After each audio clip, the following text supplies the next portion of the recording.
И что, если все, что начиналось как простое соглашение, превратится в историю, которую никто не ожидал? Русский миллионер сделал шокирующее предложение. 1 000 000 рублей за единственную ночь с девственницей. Но то, что произошло потом, изменило все, и так, как он никогда не представлял. Прежде чем мы начнем эту историю, полную неожиданных поворотов, напишите в комментариях, из какого вы города смотрите. Мы хотим знать, как далеко зайдет эта история. А теперь приготовьтесь, потому что то, что последует, вас удивит. Была холодная ночь, и желтоватый свет от старого абажура пробивался сквозь окно маленькой квартиры в Москве. Внутри сидела Ава, молодая женщина 25 лет, на деревянном стуле, который скрипел при каждом движении. Ее карие глаза, усталые, но решительные, были устремлены на экран компьютера, где скапливались десятки неотвеченных писем. Она молила о помощи НПО, банке и даже дальних знакомых, но ответ всегда был один: «Извините, мы не можем помочь». Ава опустила руки на колени, мысленно изможденная. Ее мать, Маргарита, была госпитализирована, борясь с болезнью, требующей срочной операции. Без нее не было шанса на выживание. Доктор был прям: 2 недели. Если мы не прооперируем до тех пор, будет слишком поздно. Сумма в рублях, которую Ава, даже работая днем и ночью, никогда бы не смогла собрать так быстро. Она не была из тех, кто сдается. Сильная, умная и честная, она всегда заботилась о матери одна с момента смерти отца, когда еще была ребенком. Маргарита была ее тихой гаванью, человеком, который научил ее никогда не терять надежду, даже в худшие времена. «Жизнь может быть тяжелой, Ава, но доброе сердце всегда найдет свет в темноте», — говорила она. Эти слова вели Аву как мантра.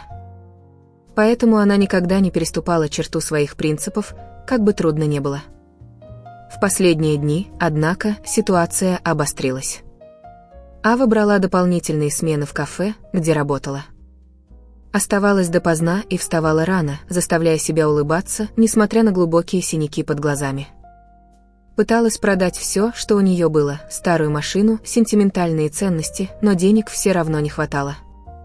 С каждым днем Маргарита слабела, и отчаяние разъедало Аву, как медленный яд. В ту ночь, выйдя из больницы, она остановилась на тротуаре, холодный воздух окутывал ее тело, посмотрела на звездное небо и прошептала: «Неужели нет другого пути?» Она даже не подозревала, что в ту же ночь одно предложение изменит все. Гранд Империал Отель, символ роскоши в Москве, был освящен как дворец, принимая благотворительный галабал для российской элиты. Зал пыхтел от изобилия. Дорогие платья, безупречные костюмы и звон бокалов шампанского наполняли воздух. Ава была там, но не в качестве гостя. С подносом в руках она подавала напитки, невидимая среди богатых. Это была временная работа, но платила хорошо, шанс собрать еще несколько рублей на операцию. Она двигалась осторожно, стараясь не привлекать внимания, пока он не вошел. Дмитрий Волков, знаменитый и грозный миллиардер, прошел через зал, словно был хозяином мира. Высокий, с властной осанкой, он носил черный костюм, который казался сшитым на заказ для его атлетического тела. Темные волосы, зачесанные назад, открывали ледяные голубые глаза, способные запугать любого. Говорили, что он мог купить компанию кивком или разрушить карьеру одним словом. Его присутствие было магнетическим, но холодным. Все заметили его, кроме Авы, пока она не почувствовала на себе острый взгляд. Их глаза встретились на мгновение. Ава с подносом не заметила веса этого момента. Продолжила работать, не обращая внимания, пока Дмитрий не взял бокал шампанского с ее подноса. «Кто ты?» Голос его был низким, властным. Ава напряглась. «Я просто официантка», — ответила сухо, пытаясь отойти. Но Дмитрий не дал ей так просто уйти. Сделал медленный глоток, глаза его были устремлены на нее. «Нет», — сказал почти про себя. «Ты не такая, как другие здесь». Ава нахмурилась, смущенная. Он наклонил голову, появилась легкая улыбка, но без тепла. Твои глаза похожи на глаза того, кто потерял все, но все еще борется. Слова ударили ее как кулак.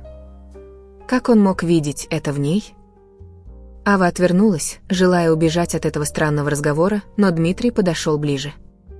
Низкий и опасный голос касался ее уха. «Тебе нужны деньги, не так ли?» А сердце остановилось на секунду. «О чем вы говорите?» Осторожно возразила она. Он откинулся на барную стойку, глаза его сияли смесью веселья и холодности. «Миллион». Ава моргнула, ошеломленная. «Что?» «Миллион», — повторил он твердо. «За ночь со мной». Шок парализовал ее. Затем гнев взорвался в ней, горячий и яростный. «Кем вы меня считаете?» Выплюнула она, дрожа. Дмитрий самодовольно улыбнулся. «Я не думаю, что ты кто-то особенный. Просто отчаявшаяся девушка, которой нужны деньги. А я тот, кто может их дать». Ава почувствовала, как кровь вскипела. «Вы думаете, я соглашусь на это?» Возразила она, каждое слово наполнено презрением. Он пожал плечами, безразличный. «Не знаю, но знаю, что когда у тебя не останется вариантов, ты придешь ко мне». Эти слова порезали ее гордость как нож. Ей хотелось закричать и ударить его, но она только стиснула кулаки, глаза горели ненавистью, и отошла. Когда она проходила мимо, услышала его тихий смех. «Я буду ждать». За пределами зала реальность ударила ее как пощечина. Больница, счета, умирающая мать. Жестокое сомнение закралось в ее разум. «А что, если у меня нет выбора?» Ава покачала головой, пытаясь отогнать мысль. Она никогда не согласится, никогда. Но глубоко внутри семя отчаяния начало прорастать. Следующие дни были размытым пятном измождения для Авы. Она бегала туда-сюда, совмещая смены в кафе, утренние уборки и звонки в НПО, которые всегда заканчивались «нет». Денег, которые она зарабатывала, едва хватало на покрытие медицинских расходов. Каждый раз, когда она посещала больницу, видела Маргариту бледнее, грудь ее тяжело поднималась и опускалась. «Ты убиваешься из-за меня, доченька», — говорила мать слабым голосом. Но Ава лишь улыбалась, скрывая панику. «Я справлюсь, мама. Всегда справляюсь». Но правда была жестока. Она не справлялась. Срок, установленный доктором, звучал в ее голове как неумолимые часы. Осталось меньше 2 недель. Ава пыталась взять кредиты, но без залога банки смеялись ей в лицо. Продала то, что осталось, бабушкино ожерелье, старое радио отца. И все равно сумма даже близко не приближалась к необходимой. Ночью, одна в пустой квартире, она погружалась в кресло, глаза ее были красными от слез. «Я не могу потерять ее», — шептала себе, словно слова могли изменить судьбу. Именно в одну из таких ночей, когда дождь барабанил по окну, предложение Дмитрия вернулось ей в голову. «Миллион за ночь». Она крепко зажмурила глаза, пытаясь стереть его голос, надменную улыбку, холодные глаза. «Никогда», — прошептала, но слово прозвучало слабо, пусто. Гордость кричала, что она не предмет для продажи, но отчаяние шептало: «А что, если это единственный выход?» Ава встала, ходя туда-сюда. Думала о матери, задыхающейся, о докторах, качающих головами, о гробе, который она не выдержит видеть. Ее дыхание участилось. Нет, должен быть другой способ. На следующий день она вернулась в больницу. Маргарита спала, подключенная к трубкам, лицо ее было безмятежным, несмотря на боль. Ава взяла ее руку, холодную и хрупкую, и почувствовала ком в горле. «Я обещала тебя защитить, мама». «Но как?» Именно тогда появился доктор, взгляд его был серьезным. «Ава, время уходит. Если мы не заплатим скоро, она не выдержит». Слова были ударом. Она вышла из палаты, шатаясь, коридор кружился вокруг нее. Снаружи шел мелкий дождь, моча ее лицо, смешиваясь с горячими слезами. «У меня нет выбора», — признала она дрожащим голосом. Вернувшись в квартиру, Ава взяла телефон дрожащими руками. Визитка, которую Дмитрий оставил на подносе в ту ночь, валялась на столе, помятая, но читаемая. Она колебалась, пальцы зависли над цифрами. «Это всего лишь одна ночь», — пыталась убедить себя. «Потом все закончится. Он исчезнет, я спасу маму и буду жить дальше». Но позор сжег ей грудь. Она, которая никогда не склонялась, которая всегда боролась в одиночку, теперь была готова сдаться. Закрыла глаза, глубоко вздохнула и набрала номер. Гудок показался вечным, каждая секунда — ударом молотка по ее гордости. Затем ответил низкий голос: «Я знал, что ты позвонишь». Ава сглотнула, заставляя голос не дрожать. «Предложение еще в силе?» Тишина, затем тихий смех. «Конечно. Я пришлю тебе адрес. Увидимся сегодня вечером». Когда она положила трубку, Ава уронила телефон, закрыв лицо руками. «Что я наделала?» Спросила себя, но было уже поздно. А машина подъехала через несколько часов, блестящий черный седан, который казался неуместным на простой улице, где она жила в Москве. Водитель, мужчина средних лет, открыл дверь, не сказав ни слова. Ава вошла, сердце ее билось учащенно, одетая в потертое пальто, которое контрастировало с роскошью автомобиля. Поездка была молчаливой, рев мотора заполнял пустоту. Когда они приехали, Ава посмотрела в окно и увидела огромный особняк, уединенный на обширной территории на окраине города. Железные ворота открылись, открывая дорогу из идеальных камней и безупречных садов. Было красиво, но холодно, словно никто здесь не жил по-настоящему.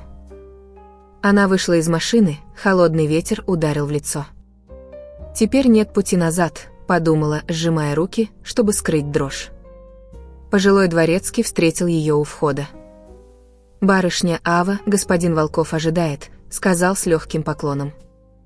Ава последовала за ним, ее шаги эхом отдавались по мраморному полу. Дом был лабиринтом пустой роскоши, без фотографий, без жизни. Только белые стены и дорогая мебель. Они остановились у огромной двери. Дворецкий постучал и открыл. «Господин Волков». Барышня Ава приехала.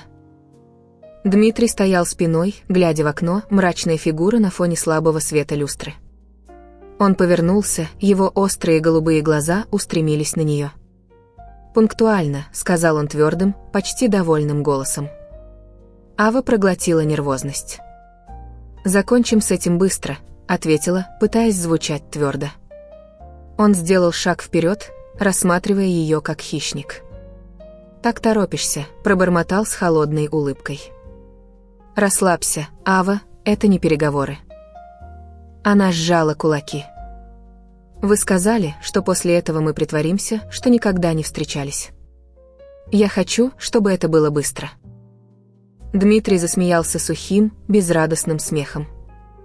«Обычно женщины пытаются остаться со мной подольше. Ты другая». Ава молчала. Она была здесь не для игр, только чтобы спасти мать. Он смотрел на нее долгое мгновение, словно пытаясь расшифровать. Затем повернулся, чтобы взять стакан у бара. Я ясно изложил условия. «Одна ночь, потом ты исчезаешь из моей жизни». Ава глубоко вздохнула, готовясь к худшему.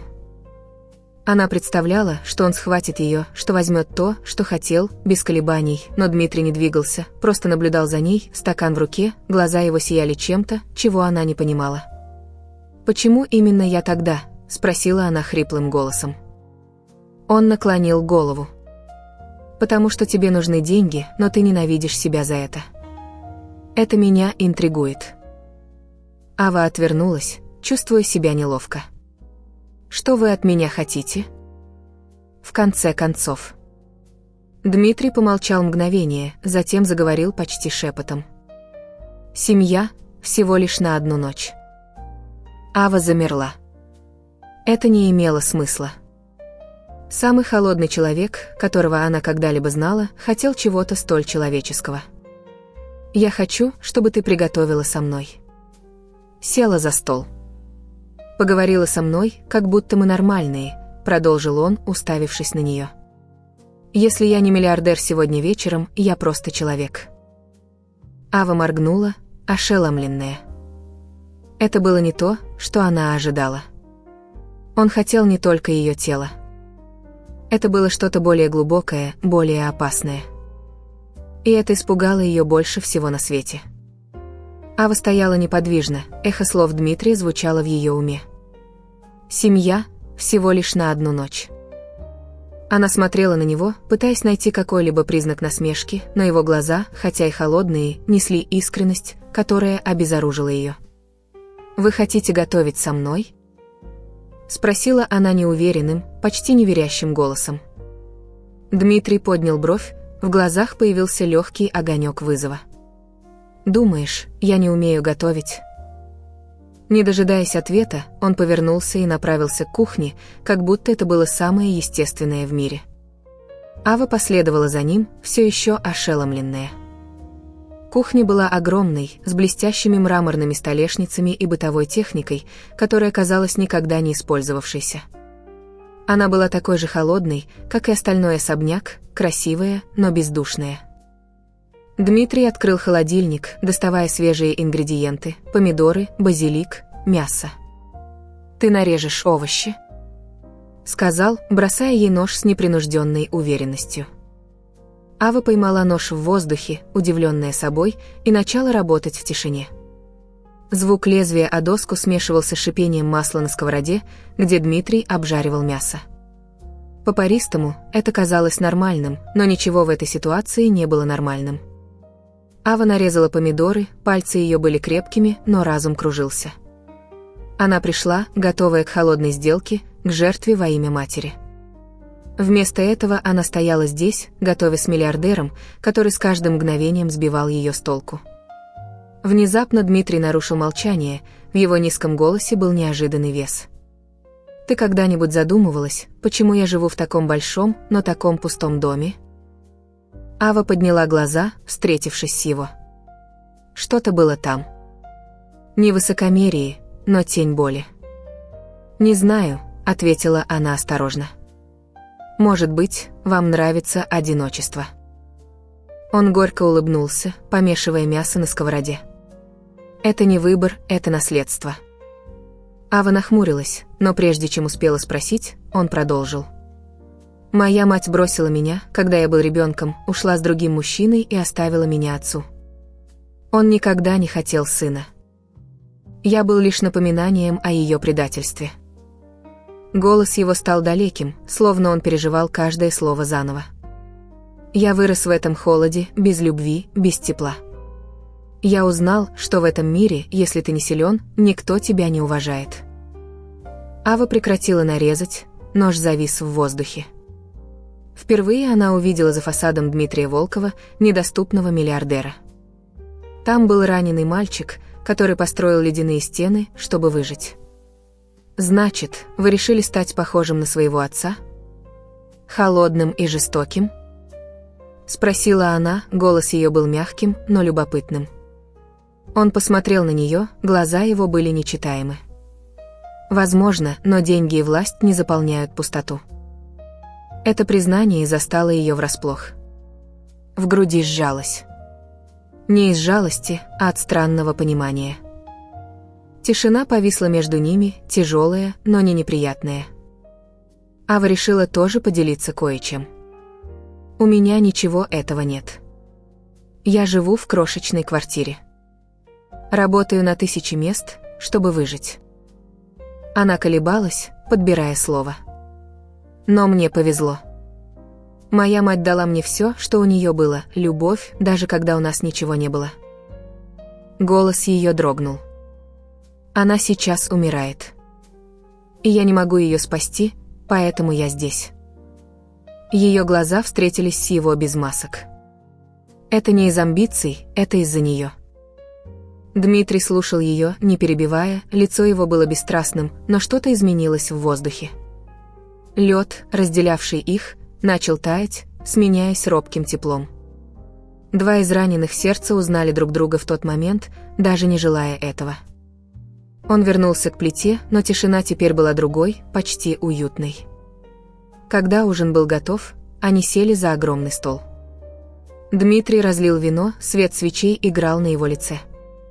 «Спасибо, что послушала», — пробормотал он более мягким голосом. Ава слегка улыбнулась. Иногда разговор помогает. Они ели в тишине, звон столовых приборов заполнял пустоту. Впервые Ава не чувствовала спешки уйти, и Дмитрий не упоминал соглашение. После ужина он разлил еще вина. «Тебе нравится вино?» — спросил почти ласково. Ава покрутила жидкость в бокале. «Не очень, но иногда помогает забыть». Он наклонил голову, на губах появилась едва заметная улыбка. «Хочешь забыть эту ночь?» Она колебалась. «Не знаю». Они чокнулись, звук бокалов эхом отозвался в тишине. Ава сделала глоток, чувствуя, как тепло спускается по горлу, и поняла, что что-то изменилось. Дмитрий больше не был просто именем, он был сложным и сломленным человеком. Расслабленная вином, она откинулась на спинку стула. «Ты когда-нибудь мечтал о чем-то большем? Не о деньгах?» Дмитрий казался удивленным, словно никто никогда этого не спрашивал. Сделал глоток, прежде чем ответить. «Когда я был ребенком, я хотел семью. Чтобы моя мать вернулась, чтобы отец принял меня. Глупая мечта». Он засмеялся, но без юмора. Этого никогда не произошло. Я узнал, что никто не остается. Ава почувствовала сжатие в груди. «Не все уходят», — тихо сказала она. Он посмотрел на нее, что-то уязвимое блеснуло в его глазах, прежде чем снова скрыться. «А ты? Какая у тебя мечта?» — спросил он. Ава ностальгически улыбнулась. «Хочу, чтобы мама была здорова. Простая жизнь, маленький дом с садом, полным цветов». Дмитрий наблюдал за ней так, словно эти слова коснулись его так, как он не ожидал. Они были противоположностями. Она – обычная девушка, борющаяся за любовь. Он – могущественный мужчина, запертый в одиночестве. Но там, за этим столом, стены между ними начали рушиться. Ава почувствовала тепло, которое шло не от вина, и в глазах Дмитрия, прежде холодных, теперь была правда. Не думая, она спросила, если бы вы могли вернуться назад, вы бы что-то изменили? Он молчал долгое мгновение. «Возможно, я бы не стала этим человеком», — ответил почти шепотом. Ава расширила глаза. Впервые она увидела Дмитрия, уставшего от самого себя. Он протянул руку, убирая прядь волос с ее лица, пальцы его задержались на ее щеке. «Ава», — сказал он хриплым голосом, полным чего-то, чего она не могла назвать. Она не отстранилась. В его глазах она увидела одиночество, которое он скрывал, желание чего-то, чего у него никогда не было. А затем он наклонился. Поцелуй был легким, нерешительным, словно он боялся, что она исчезнет. Ава закрыла глаза, чувствуя, как его тепло смешивается с ее теплом. Поцелуй становился горячее, становился настойчивым, и она отдалась не за деньги, а потому что в тот момент она нуждалась в нем так же сильно, как он нуждался в ней. На одну ночь они забыли о мире. Они были просто двумя одинокими душами, которые, несмотря ни на что, нашли друг друга. Ава свет утра пробивался сквозь тяжелые шторы, бросая мягкий блик на огромную комнату. Ава медленно проснулась, чувства еще находились в тумане сна. Тепло рядом с ней исчезло, но на простыне остался легкий его след. Она моргнула, привыкая к давящей тишине особняка. Затем поняла, что Дмитрия там нет. Села на кровать, сердце забилось быстрее, пока ее глаза осматривали пустую комнату. Холодное чувство одиночества охватило ее, словно что-то важное было вырвано из нее. Ее взгляд упал на столик у кровати. Там, аккуратно сложенный, лежал чек. 1 миллион рублей. Цифры черными чернилами смотрели на нее, холодные и окончательные. Ава неуверенно протянула руку и взяла бумагу. Она была легкой, но казалась тяжелой тонну в ее пальцах. «Это все, что осталось», — подумала, горькая улыбка искривила ее губы. Она знала, что так будет: соглашение, сделка, ничего больше. Тем не менее, пустота в груди застала ее врасплох. «Почему так больно?» — спросила себя, сжимая чек крепко. Прошлая ночь не была просто жертвой. Готовить с Дмитрием, слушать его признание, поцелуй, который их объединил, все это было реально, по крайней мере, для нее. Но чек говорил обратное. Это был конец, как он обещал. Ава глубоко вздохнула, проглатывая эмоции, которые угрожали переполниться. Это было из-за нее, вспомнила, думая о матери. Встала, холодный пол под босыми ногами, и оделась быстро. Ей нужно было уйти оттуда, отвезти деньги в больницу и забыть об этом особняке, этом человеке, этой ночи. Когда она спускалась по лестнице, появился дворецкий. «Машина ждет, барышня», — сказал он без эмоций. Ава почувствовала себя неспособной говорить. На обратном пути она смотрела в окно седана. Деревья мелькали размытым пятном. Чек жег ее карман. Жестокое напоминание о том, что она обменяла на него. Приехав в больницу, она побежала к администрации.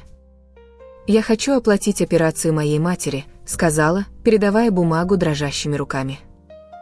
Секретарша подняла брови, удивленная, но обработала все за несколько минут. «Готово. Ее оперируют сегодня». С облегчением Ава пошла в палату Маргариты. Мать все еще спала, но впервые за несколько недель появилась надежда. Ава взяла ее руку, шепча: «Ты будешь здорова». Слезы катились по ее лицу от облегчения, но также и от чего-то, что она не хотела называть. Операция прошла успешно. Несколько дней спустя Маргарита открыла глаза, слабая, но живая. «Ты справилась, доченька», — прошептала, улыбаясь. Ава просто кивнула, скрывая цену этого чуда. Тем временем Дмитрий Волков, как он формально представился миру, вернулся к своей рутине. В штаб-квартире Волков Групп, стеклянной и стальной башни в Москве, он ходил среди сотрудников, которые приветствовали его с почтением. Совещания следовали одно за другим. Миллионные контракты подписывались с его обычной точностью. Для всех он был прежним, холодным, расчетливым, неприкасаемым. Но внутри него что-то изменилось.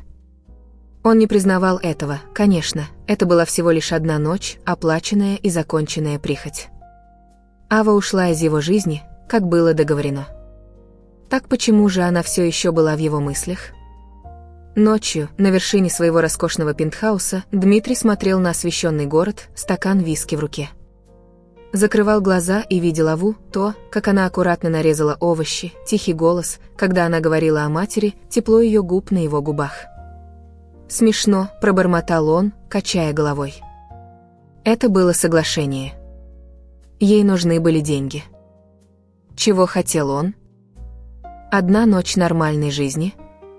Притворная семья?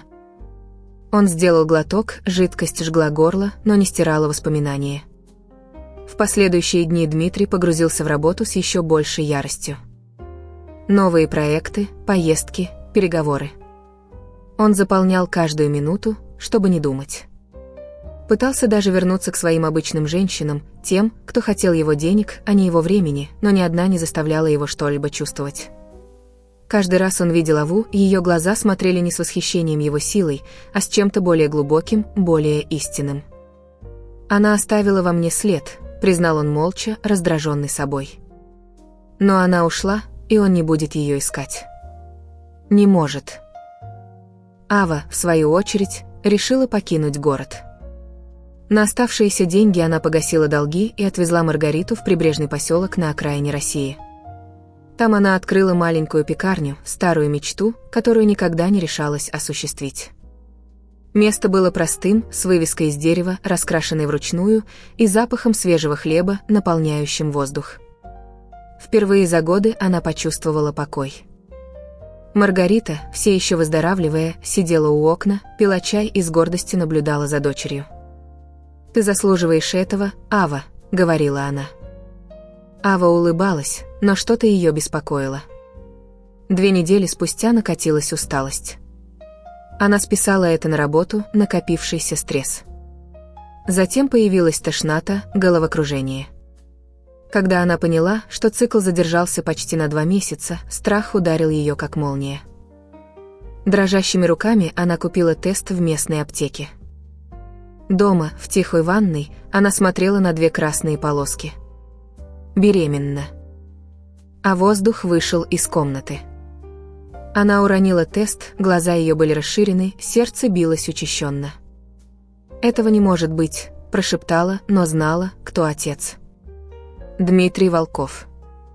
Имя эхом отозвалось в ее уме, возвращая ту ночь, ужин, признание, поцелуй. Это не была любовь или сказка, это было соглашение, но теперь его часть росла внутри нее. Ава села на пол, закрыв лицо руками. Страх, неопределенность и странное тепло боролись в ее груди. Она не сожалела. Та ночь была реальной, пусть и на мгновение. Но возникло жестокое сомнение.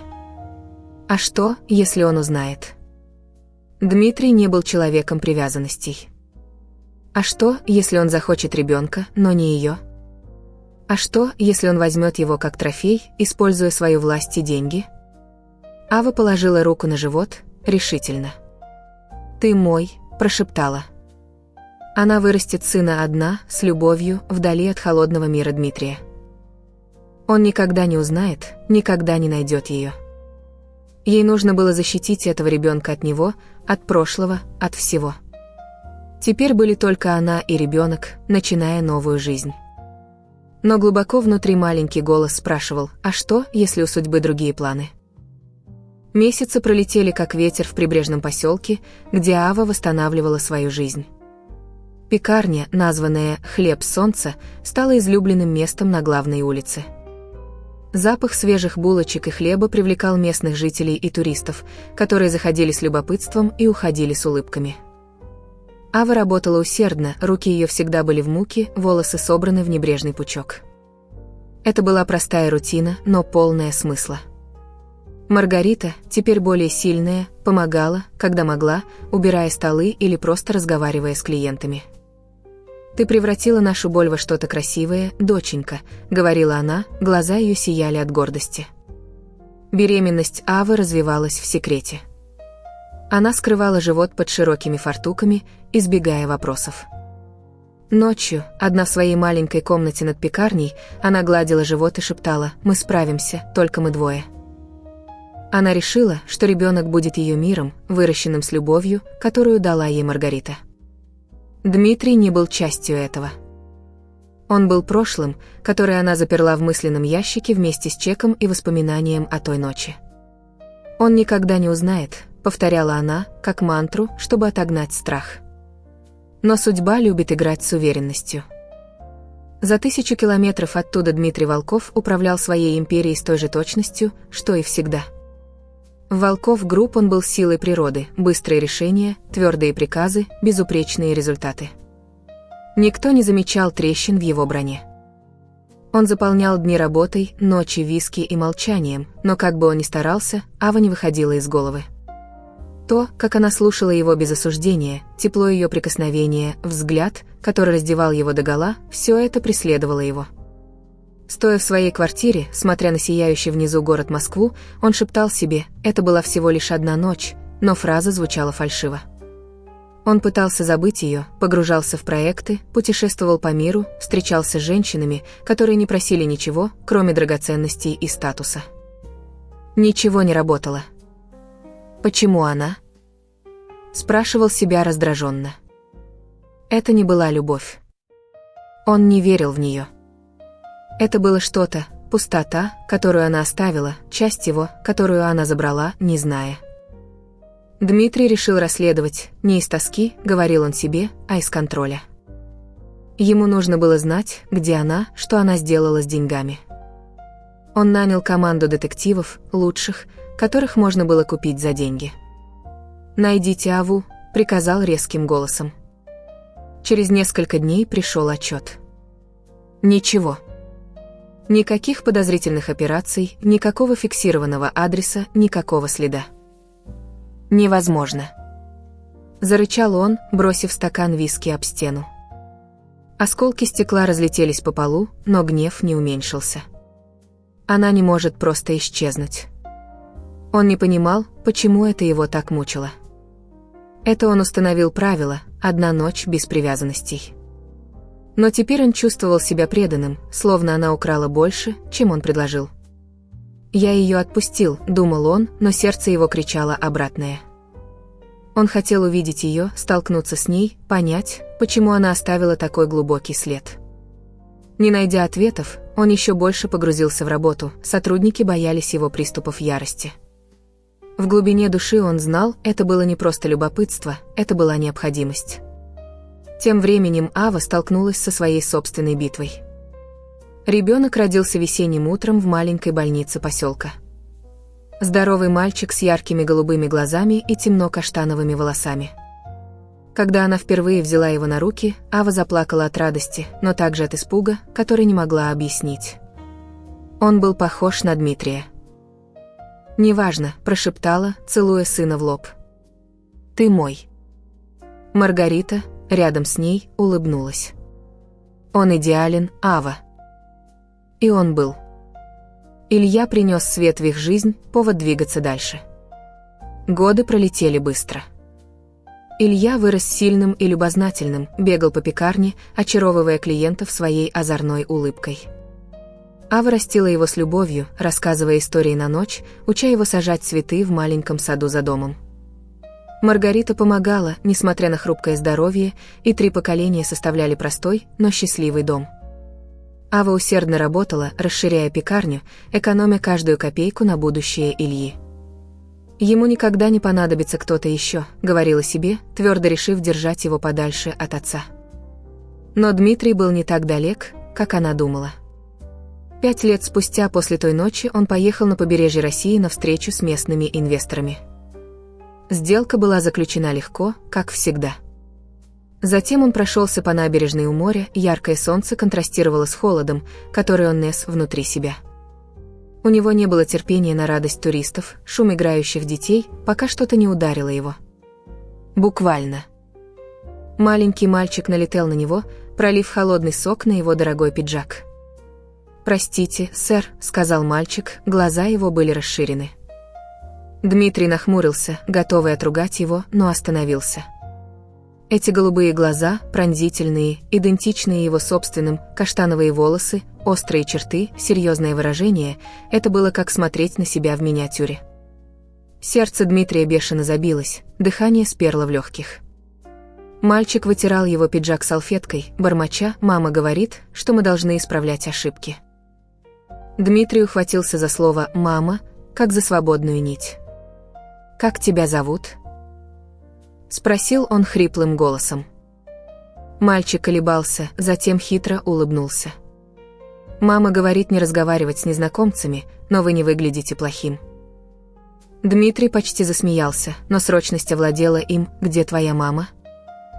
Мальчик отступил назад, смеясь. «Не скажу». И убежал, исчезая между домами. Дмитрий замер, шум волн исчез вдали. «Мой сын?» — вопрос взорвался в его уме. Гром, который он не мог игнорировать. Он не верил в совпадение. Что-то или кто-то звал его обратно в прошлое. На той ночью Дмитрий не спал. Образ мальчика преследовал его, глаза, улыбка, голос. «Это он», — думал он, грудь его сжималась. Утром он позвал своих детективов. «Найдите ее сейчас». Через несколько часов пришел отчет. Ава. Владелица пекарни под названием «Хлеб солнца». Мать 5-летнего мальчика. Мир Дмитрия перевернулся. Она скрыла его. Годами растила его сына в тайне. Гнев, предательство и что-то более глубокое охватило его. Он схватил пальто. «Готовьте машину», — приказал. «Я еду за ней». А черный автомобиль остановился перед пекарней «Хлеб солнца» в тихий полдень. Дмитрий Волков вышел, глаза его устремились на деревянную вывеску, мягко колышущуюся на ветру. Сладкий аромат свежего хлеба выходил из открытой двери, смешиваясь с далеким шумом волн. Он глубоко вдохнул, грудь его сжалась от бури эмоций, гнева, предательства, но также и чего-то, чего он не хотел называть. 5 лет. Она жила здесь с его сыном, ни разу не сказав ни слова. Он поправил костюм, пытаясь вернуть себе контроль, который у него всегда был, и вошел. Звоночек звякнул, объявляя о его приходе. Ава стояла за прилавком, раскладывая поднос с кексами, зеленый фартук ее был в муке. Каштановые волосы падали распущенными прядями на лицо, и она тихо напевала, погруженная в свои мысли. Это была простая, почти безмятежная сцена, пока она не подняла глаза. Улыбка, которую она дарила клиентам, мгновенно погасла. Тряпка, которую она держала, выскользнула из ее рук, упав на пол. «Дмитрий», – прошептала она, имя вырвалось как крик, застрявший в горле. Он стоял неподвижно, его внушительное присутствие заполняло маленькое пространство. Голубые глаза, холодные как лед, уставились на нее. «Ава», – сказал он, низкий голос его резал воздух. «Ты хочешь мне что-то рассказать?» Тон был спокойным, но наполнен скрытой угрозой. Ава почувствовала, как желудок скрутило. Она знала, что он имел в виду. Ей не нужно было спрашивать. Он видел Илью. Секрет, который она хранила 5 лет, был раскрыт. И страх, который она похоронила, вернулся с новой силой. «Я не знаю, о чем вы говорите», — запинаясь, сказала она, пытаясь сохранить самообладание, но ее руки дрожали, выдавая ее. Дмитрий сделал шаг вперед, взгляд его стал жестче. «Не лги мне». Он рассмеялся холодным, без юмора смехом. «Вчера на меня налетел мальчик, пролил сок на мой пиджак, и когда я посмотрел ему в глаза». Он подошел ближе, заставляя ее смотреть ему в лицо. «Я увидел себя, Ава. Моего сына». Последнее слово вышло как низкий гром, полное уверенности и ярости. Ава отступила к прилавку, сердце ее бешено билось. «Это не имеет к вам никакого отношения», — сказала она, заставляя голос звучать твердо. «Моя жизнь, мой выбор, они тебя не касаются», — продолжила Ава, заставляя голос звучать твердо. Но Дмитрий не отступил. Он двинулся вперед, пространство между ними опасно сократилось. «Не имеет ко мне никакого отношения», — прорычал он. «Этот мальчик, мой сын Ава. Ты скрывала его от меня 5 лет». Его глаза горели смесью гнева и чего-то более глубокого. Возможно, обиды. Она подняла подбородок, глядя ему в лицо. «Я не должна вам объясняться, точка». Храбрость пришла из места, о котором она даже не подозревала. «Вы не знаете его, Дмитрий. Вы ничего о нем не знаете». Он остановился, сжав кулаки. «А чья это вина?» Возразил он резким голосом. «Ты сбежала, оставила меня в неведении. Думала, я никогда не узнаю». Ава почувствовала, как глаза ее горят, но сдержала слезы. «Я сделала то, что было лучше для него. Вы не тот человек, который нужен ему как отец». Слова ударили его как кулак. Дмитрий на мгновение замолчал, лицо его было напряжено. «Что ты знаешь о том, какой я человек?» Тихо, почти опасно спросил он. Ава сглотнула. «Я знаю, что вы живете в мире, где любовь – слабость. Я не позволю своему сыну вырасти таким-то». Он отступил назад, словно слова обожгли его. На секунду она увидела что-то уязвимое в его глазах, но он тут же скрыл это. «Ты и наш сын поедете со мной в город», — объявил он твердым голосом, словно это был неоспоримый приказ. Ава покачала головой, сжав кулаки. «Нет. Мы не принадлежим вашему миру. Илья остается со мной». Дмитрий стиснул челюсти, взгляд его потемнел. «Ты думаешь, ты можешь остановить меня, Ава? Он имеет право знать меня, и я не останусь в стороне от его жизни».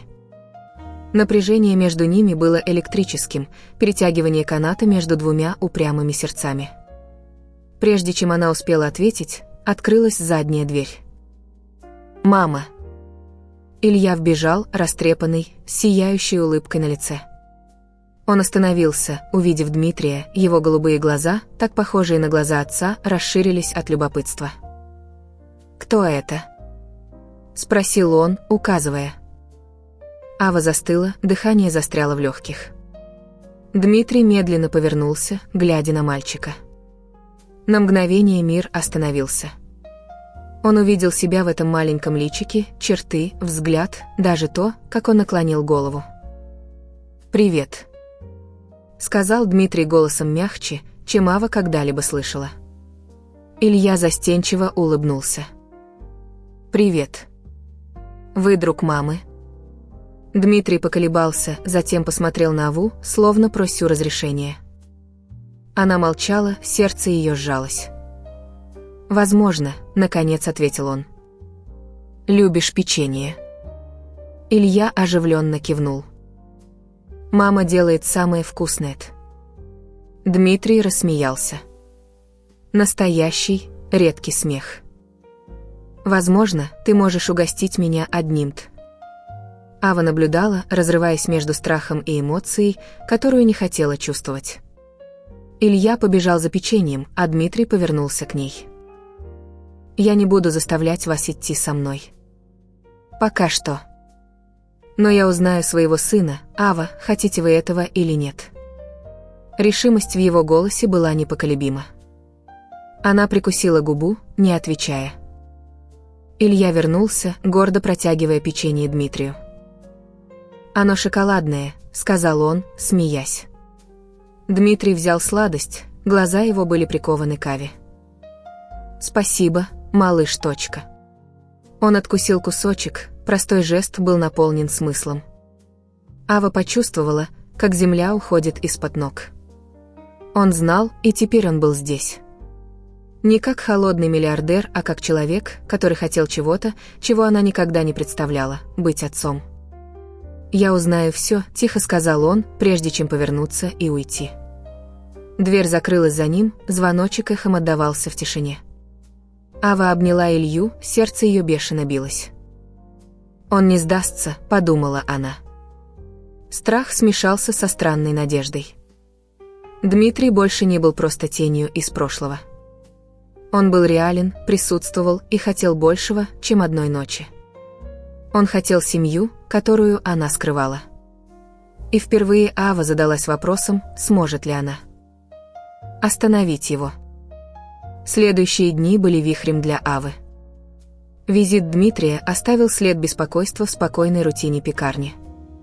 Она пыталась сосредоточиться на работе, месить тесто, обслуживать клиентов, сохранять улыбку. Но ее мысли возвращались к нему. Твердый взгляд, решительный голос. «Я узнаю своего сына. Точка». Это была не угроза, а обещание. И Ава знала, что Дмитрий Волков не тот человек, который отступает. Пока она протирала прилавок, Илья играл рядом, складывая пустые банки. «Мужчина с печеньем вернется, мама?» Невинно спросил он. Ава заставила себя улыбнуться. «Может быть, мой дорогой Тк». Она хотела защитить его, сохранить его в этом простом и безопасном мире, который построила. Но Илья был любопытен, слишком умен, чтобы не заметить перемен. А Дмитрий? Дмитрий больше не был надменным незнакомцем с галавечера. Что-то в нем изменилось в ту короткую встречу, мягкость, которая обезоруживала ее. Ава покачала головой, пытаясь отогнать мысль. «Он не заслуживает шанса», — говорила себе. Но маленький голос настаивал, а что, если он заслуживает? Тем временем Дмитрий был полон решимости. Впервые за годы что-то помимо бизнеса двигало его действиями. Он вернулся в поселок, остановившись в незаметном отеле у моря. Он не будет заставлять Аву ни к чему. Он узнал, что с ней приказы не работают. Вместо этого он решил узнавать Илью постепенно. На следующий день он появился в пекарне поздно вечером, когда народу было меньше. Вошел, засунув руки в карманы, костюм сменился на простую рубашку, пытаясь выглядеть менее устрашающе. Ава сразу почувствовала напряжение в теле. «Что вам теперь нужно?» Тихо спросила она, стараясь не привлекать внимания. Дмитрий поднял руки, словно сдаваясь. «Я просто пришел выпить кофе, может быть, увидеть малыша». Прежде чем она успела возразить, Илья подбежал к нему. «Вы вернулись», — воскликнул он, глаза его сияли. «Вам понравилось печенье?» Дмитрий улыбнулся. Настоящая улыбка, не деловая. «Лучшее печенье в моей жизни. Ты помогаешь делать?» Илья гордо кивнул. «Я кладу кусочки шоколада. Ава наблюдала, сердце ее сжалось. Между ними была связь, естественная и простая. Дмитрий присел на уровень Ильи. «Ты умеешь играть в мяч?» — спросил он. Мальчик широко раскрыл глаза. «Да, но мне ни с кем играть. Дмитрий посмотрел на Аву, молча прося разрешения. Она колебалась, но Илья уже тянул его за руку. «Пойдем, господин». Неохотно она кивнула. «Оставайтесь на заднем дворе». Они вдвоем вышли, и Ава проводила их взглядом из окна. Илья смеялся, пиная старый мяч, в то время как Дмитрий, неуклюжий, но старающийся, пытался угнаться. Было странно видеть его таким, неумолимого миллиардера, потеющего во время детской игры. Когда они вернулись, Илья сиял. «Он хороший, мама», — сказал он, прежде чем побежать за водой. Дмитрий стоял запыхавшись, глаза его были устремлены на Аву. «Спасибо за это», — пробормотал он. Она скрестила руки на груди. «Это не значит, что я вам доверяю. «Я знаю», — серьезно ответил он, «но я завоюю это доверие». Ава нахмурилась. «Почему? У вас есть все. Деньги, власть. Почему это сейчас?» Дмитрий глубоко вздохнул, глаза его на мгновение опустились. «Потому что у меня нет ничего, что имело бы значение. Я увидел этого мальчика, и он мой, Ава. Я не откажусь от него. В нем была уязвимость, которую она не ожидала. Прежде чем она успела ответить, он повернулся и ушел, оставив ее с большим количеством вопросов, чем ответов. В последующие дни Дмитрий стал постоянным присутствием. Он не требовал, не настаивал, просто появлялся. Сидел в пекарне, пил кофе, разговаривал с Ильей о школе, друзьях и выдуманных историях. Ава наблюдала за ним издалека, разрываясь. Он приносил маленькие подарки, новый мяч, книгу приключений, и Илья принимал их с энтузиазмом. «Он сказал, что научит меня делать воздушный змей», — взволнованно рассказывал мальчик. Постепенно Ава увидела другого Дмитрия. Не холодного человека, который купил ее на одну ночь, а того, кто пытался стать лучше. Однажды вечером, пока Илья спал после игры, Маргарита позвала Аву поговорить. «Этот мужчина, он отец, не так ли?» Прямо спросила она. Ава вздохнула, кивнув. «И ты думаешь, ты сможешь удерживать его от жизни Ильи навсегда?» Продолжила мать. «Не знаю, мама. Я боюсь, что он может сделать». Маргарита взяла ее руку. «Я вижу, как он смотрит на мальчика. Это не власть, которую он хочет, это что-то, чего у него никогда не было. Возможно, вам двоим нужно дать друг другу шанс». Слова тяжко легли на Аву. Она годами боялась Дмитрия, но теперь он был здесь, меняясь на глазах. Однажды ночью, когда Илья заболел лихорадкой, Дмитрий появился без звонка. «Я слышал в поселке», — сказал он, принеся лекарство и мешок со льдом. Он оставался, пока лихорадка не спала, тихо помогая Аве. Когда Илья заснул, он поднялся, чтобы уйти. «Почему вы это делаете?» Спросила она, голос ее был хриплым от усталости. Дмитрий остановился у двери. «Потому что у меня никогда не было отца. Я не позволю ему пройти через это». Ответ ударил ее как молния. Впервые Ава увидела за гневом, за страхом. Дмитрий был здесь не ради контроля. Он был здесь ради Ильи и, возможно, ради нее. В последующие дни он продолжал появляться. Помогал в пекарне, возил Маргариту к врачу, чинил сломанный стул. Он не говорил много, но его действия говорили все. Ава начала замечать детали, как он улыбался, когда Илья смеялся, терпение, которого у него никогда раньше не было.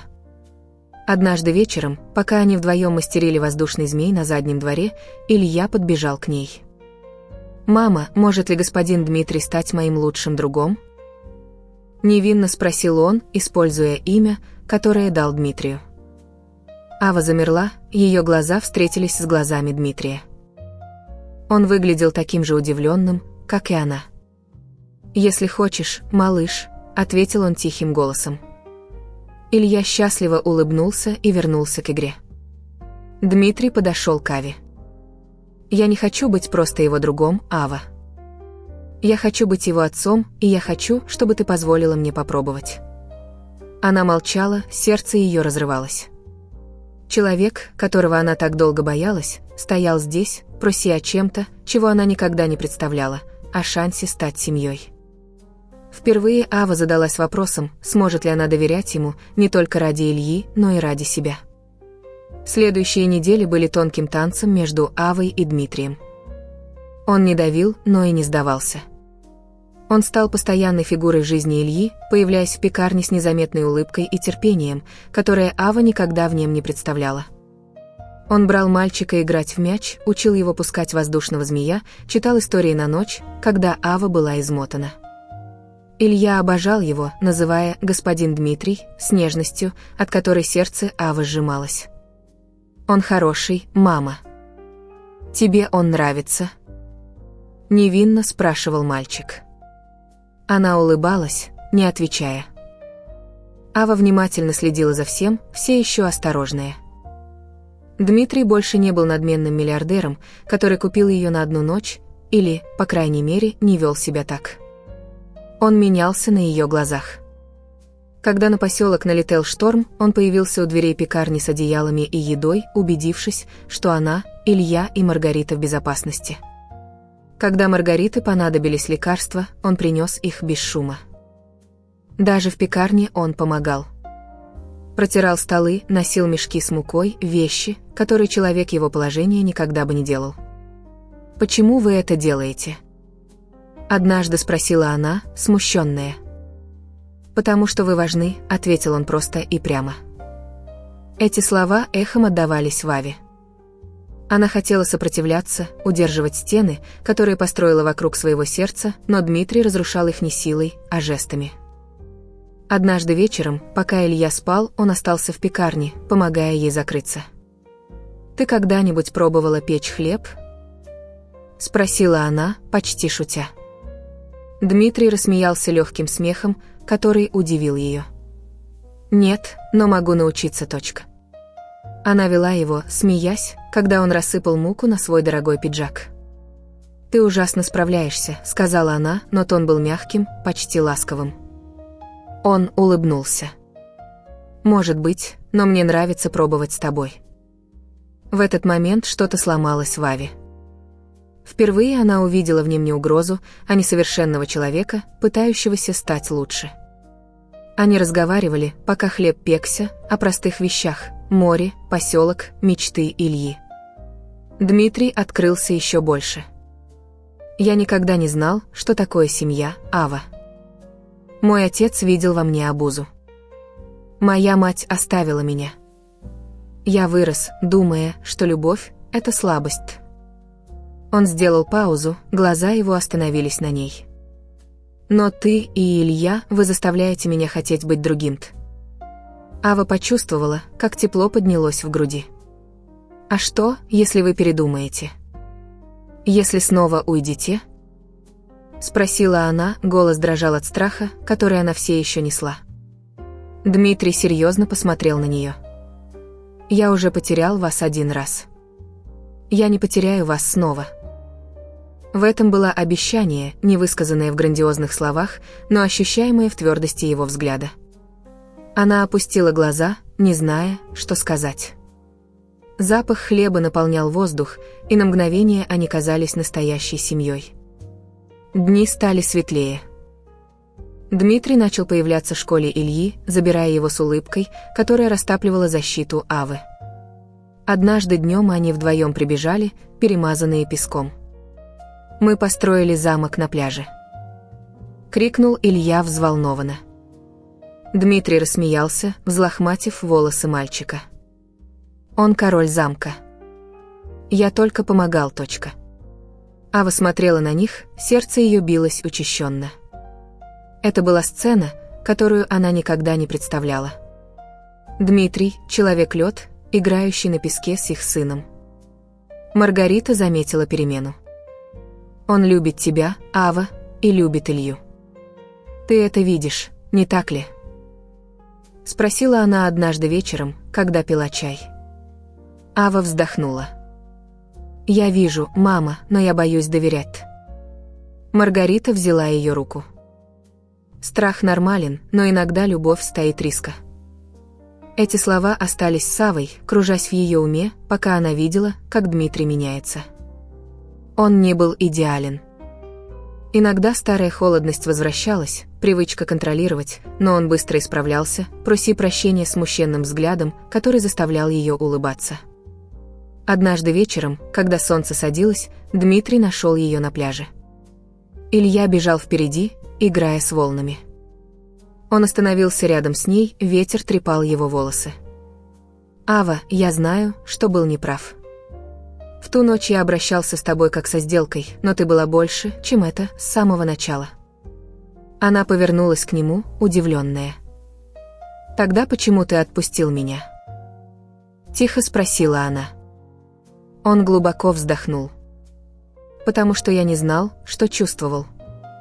Теперь я знаю. Я хочу тебя и Илью в своей жизни не на одну ночь, а навсегда».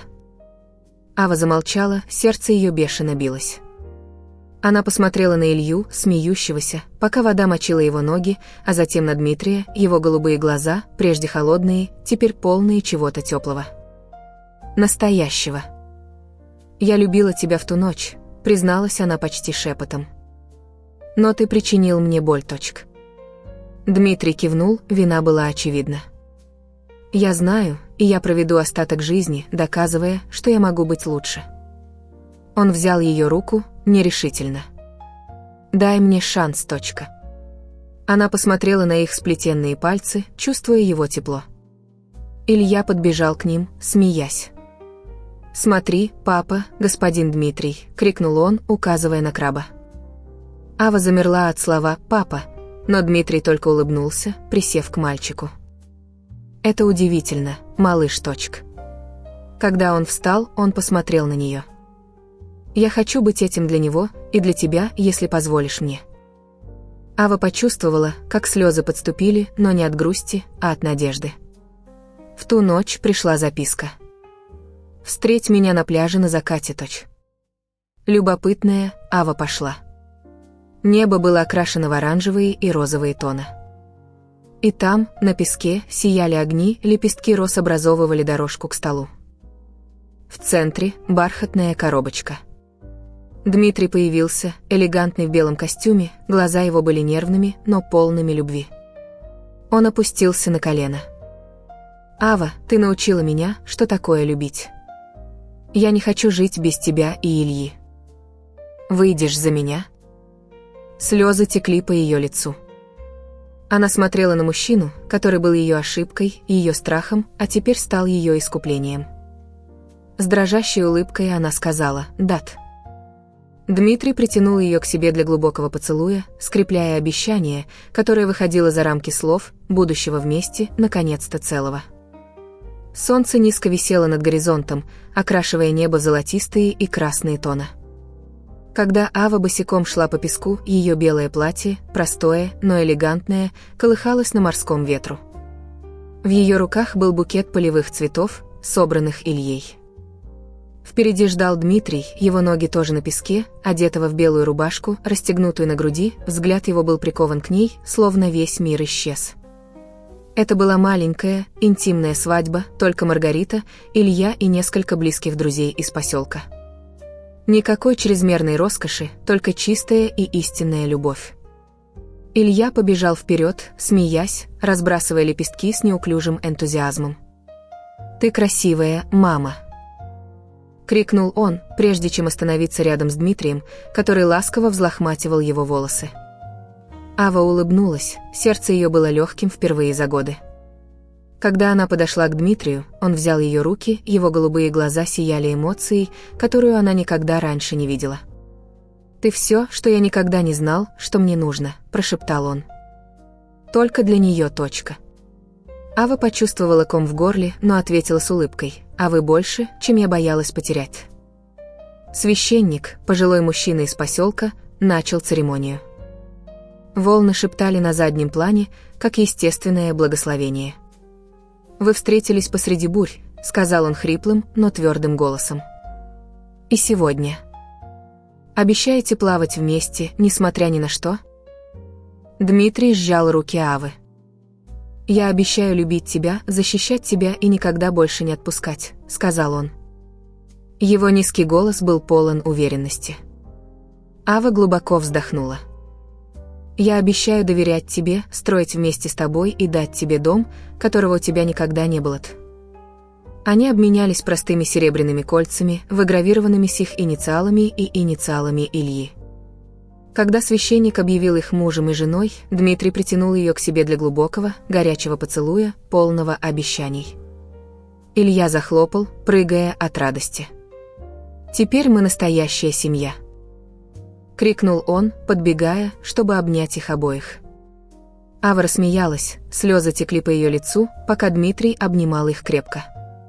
Впервые все трое были целыми. Вечеринка была простой, прямо на пляже. Деревянные столы с яркими скатертями, фонари, висящие на веревках, и звук гитары, на которой играл местный друг. Маргарита, сидя в кресле, улыбалась с увлажненными глазами. «Я знала, что ты найдешь свой путь, доченька», — сказала она, держа Аву за руку. Дмитрий подошел, предлагая ей стакан сока. «Спасибо за шанс, госпожа Маргарита», — сказал он уважительно. Она рассмеялась. «Заботьтесь о них, парень. Это все, о чем я прошу, точка». Ночь опустилась, и на русском небе появились звезды. Илья танцевал босиком, кружась с другими детьми поселка. Ава и Дмитрий сели на песок, плечом к плечу.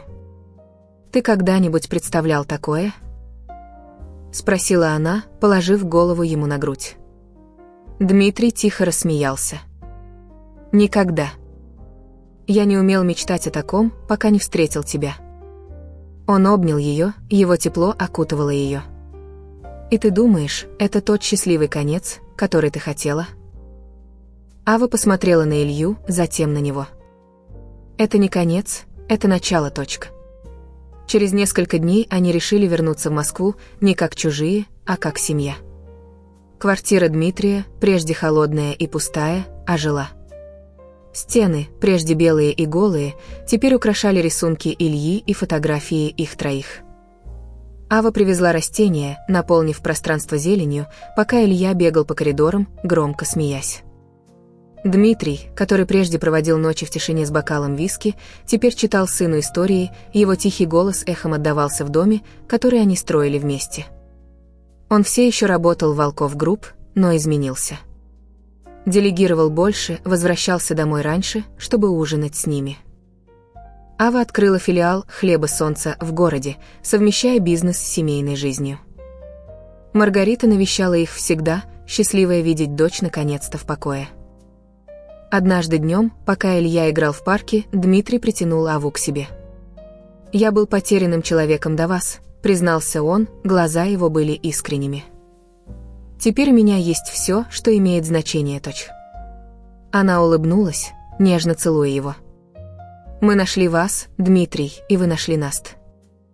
В один из выходных они вернулись в поселок, где все началось заново. Сидя на пляже, Илья строил замки из песка, а Ава и Дмитрий наблюдали за ним, держась за руки. «Спасибо, что вернулся ко мне», – прошептал он, его голос почти терялся в шуме волн. Ава сжала его руку. «Спасибо, что не сдался, точка». Море простиралось перед ними, спокойное и бесконечное, унося боль прошлого и принося мир настоящего. Их жизнь не была идеальной. Были слезы, сомнения, моменты слабости, но каждое препятствие делало их сильнее, каждый день напоминал им о том, что важно. Чек на 1 000 000 рублей был лишь началом, мостом к чему-то большему, глубокому, вечному. Пока ночь опускалась, Ава прошептала: «Мы справились, не так ли?» Дмитрий сжал ее руку, голос его был твердым. «Да, и мы всегда будем справляться вместе». Море следовало своему вечному и спокойному ритму, унося прошлое и принося уверенность в том, что любовь, когда она истинна, побеждает все. Они встали, идя обратно домой, семья, дом, история, которая доказывала, что даже самые израненные сердца могут найти исцеление, искупление и счастливый конец.